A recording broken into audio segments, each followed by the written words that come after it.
guys, welcome to the Homestead. So today we're going to talk about how do you stay in contact with your family should communications with cell phones go down. Now, before we get into that, I'll just go ahead and let you know, one of my patrons sent me in this question, and the first thing that popped into my brain was a rotary phone. Now, understand this. If you go to any average 12-year-old today, let's pick someone who's like 12. And you say, this is what we used to have. And you show them a rotary phone. And you set it down in front of them. Do you think they will know how to operate it? No, they're not going to know how to make a call. In fact, you can use rotary phones today. You can plug them into the same outlets you have now, and they will still work. Get them to try, if you have a landline, get them to try to make a call. They won't be able to do it. They won't know how to do it. They'll look at you like you're some crazy alien. And what dawned on me was it's the same way when it comes to radios. Just picking up a radio, we have no idea how most of these things operate because, there's just something we're not used to, just like the 12-year-old isn't used to using the rotary phone.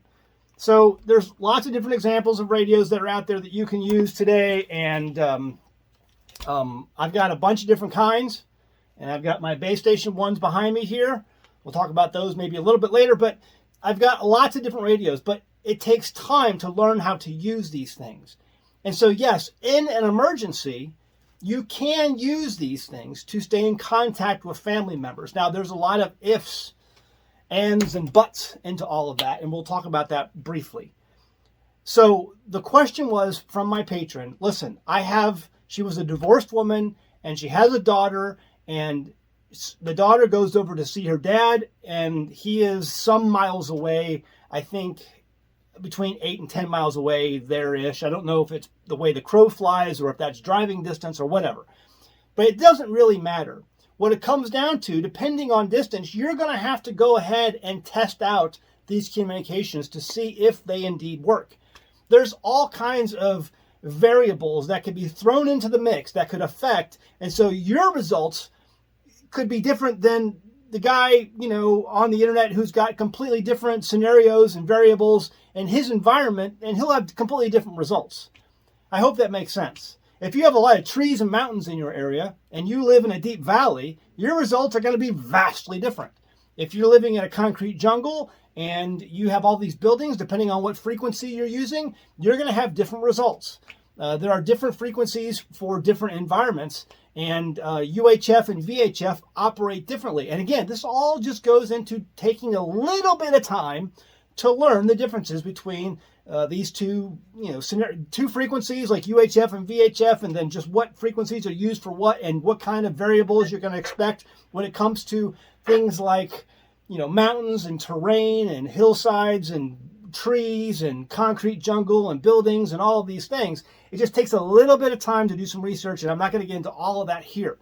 What I am going to tell you is that you need to test your equipment. So what I tell people to do is once you get a radio, okay, and you have a set of radios, and you want to stay in contact with somebody who's important to you, the best thing you need to do is to go ahead and practice that and just see how these things work.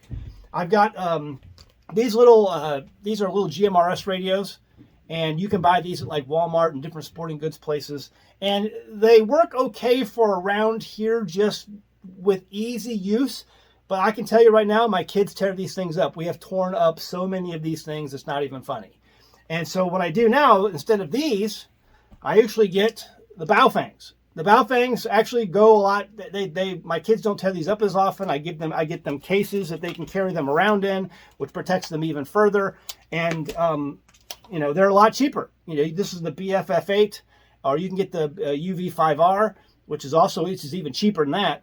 It's like $50, I think, or $20 or $30, something like that. I think the cheapest I ever found a UV5R was like $19 on Amazon, but that was about a year ago, so I don't know where it's at now. Anyway, there's lots of cheaper options out there.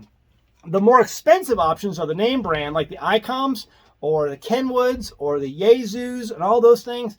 They are very limited in capability, and they're way more expensive, and I just don't like them. The only added benefit to these things is that they might be waterproof.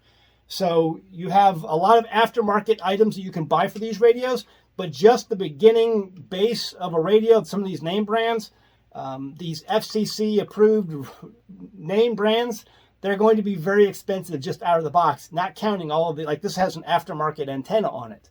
So that's additional money. You can get aftermarket batteries. You can get aftermarket, hand mics. All these things cost extra money to something that's already expensive. Whereas if you go ahead and get a Baofeng, you can get a pouch, you can get an added mic, you can get an aftermarket antenna, you can get an extended battery, you can get all these things, and you're basically still under the cost of just the base starting price of some of these name brand ones.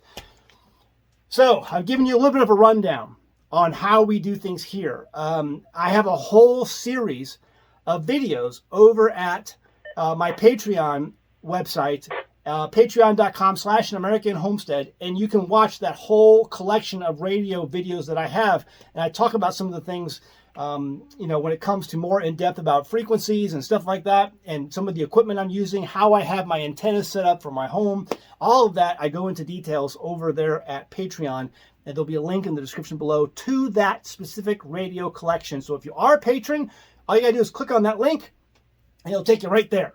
And if you're not a patron, you can go click on that link and then sign up and then view all the videos over there. Before we continue, because I have some other things I want to share with you, I want to go ahead and show you who's making this all possible in my home today. I got to be careful with my words because of YouTube's algorithm.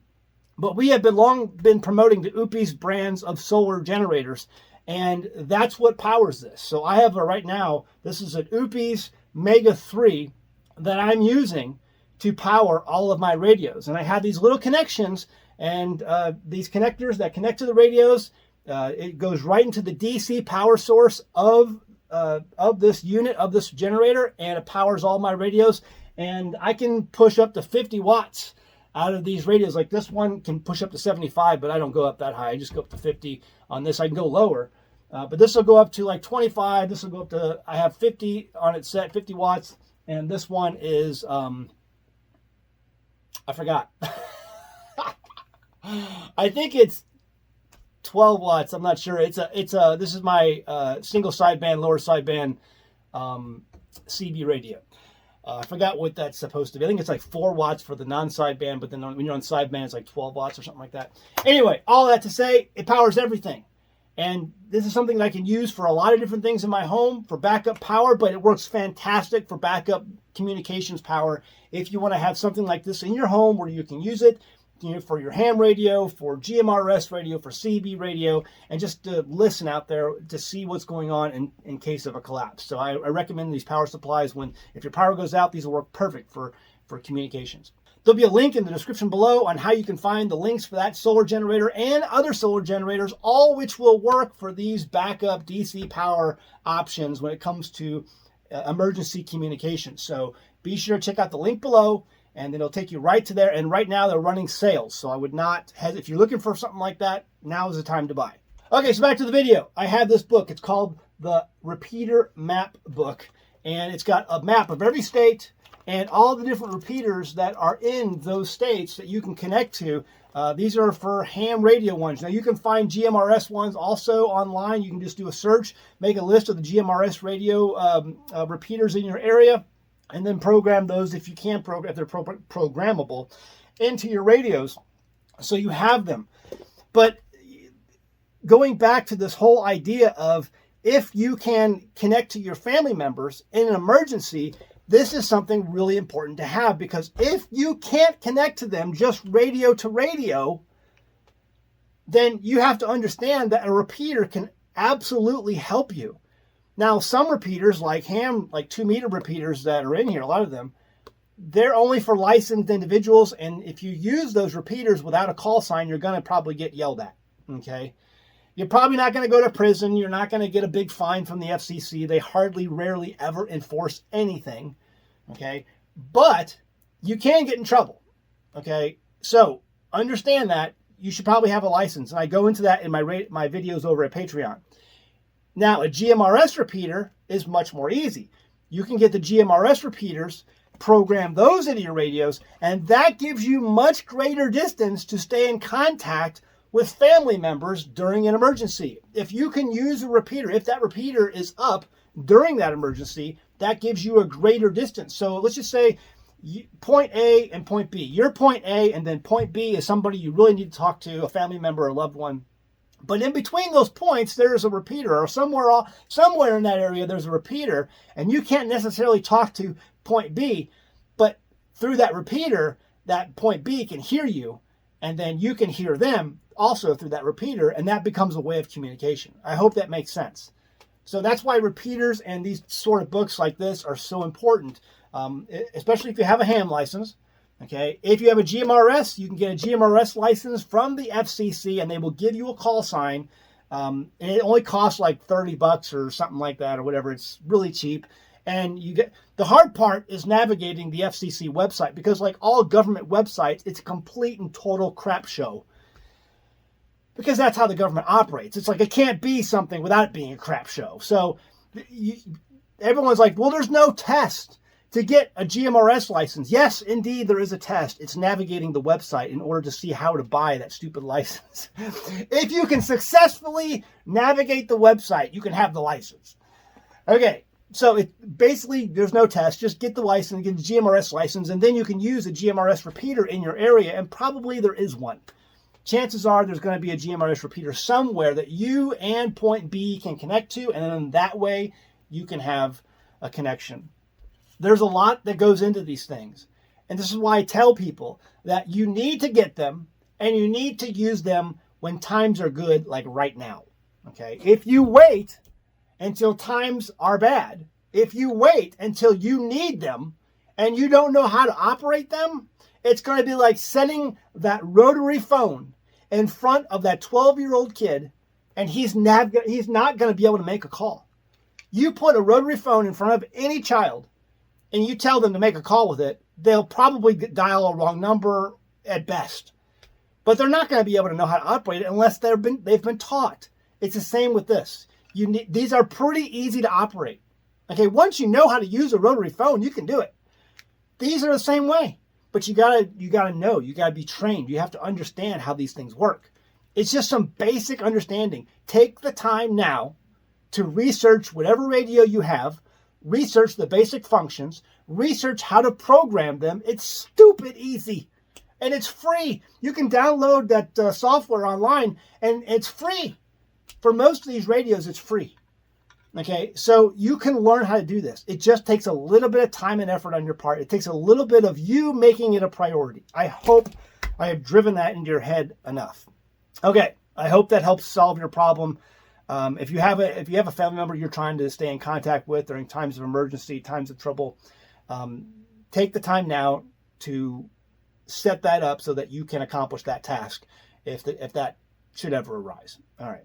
Leave a comment below. I'd love to hear your thoughts. Also, be sure to check out the link below for the OUPES solar generators. They are running sales right now, and they're going to be running a big sale coming up in September on some of their bigger units. Those are really like the construction site type units. So if you're interested in something like that, stay tuned. But if you want something just for DC power and emergency backup communications in the home, they got great sales going on right now. Link in the description below. All right, guys. See you next time on the Homestead. Bye. One of the best perks about living off-grid is that I never pay an electric bill. I love being my own power company, but that means when things go wrong, I have to be the one on call. So I try and use reliable components for my power production. For the last couple of years, I have been promoting OUPES solar generators. I've been using them and abusing them, and as it turns out, they are pretty good products. They have power generators for all occasions, and they can be charged by permanent or portable solar panels, as well as AC power. They offer true lithium iron phosphate batteries, and this is important. Recently, a family in my area had a different brand that uses the less stable nickel manganese cobalt or NMC type batteries. The unit caught fire in the middle of the night. It was a scary situation and it caused damage to the home, but thankfully nobody was hurt. The generator, as you can see, was a total loss. This drives home the point on why it's so important to employ solar generators like the OUPES brand that uses the much more safe and stable technology of lithium iron phosphate, otherwise called LiFePO4. They offer small generators for travel or for powering an entire home and everything in between. These are great backups to have in a medical emergency, or to power a freezer full of your favorite meat products, or as I have shown in past videos, for even backup AC and DC power sources for ham radio communications. If the grid goes down, you're going to be thankful you have one of these units. You can find the link in the description of this video or click on the banner ad found on the front page of our website at AmericanHomestead.com. Right here, that banner ad right there on AmericanHomestead.com.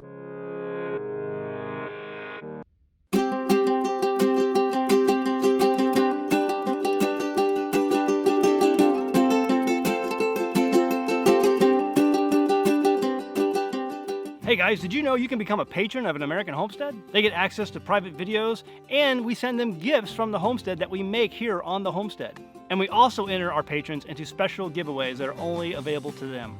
And before you go, please check out these other great videos. Go ahead, click. I'll wait.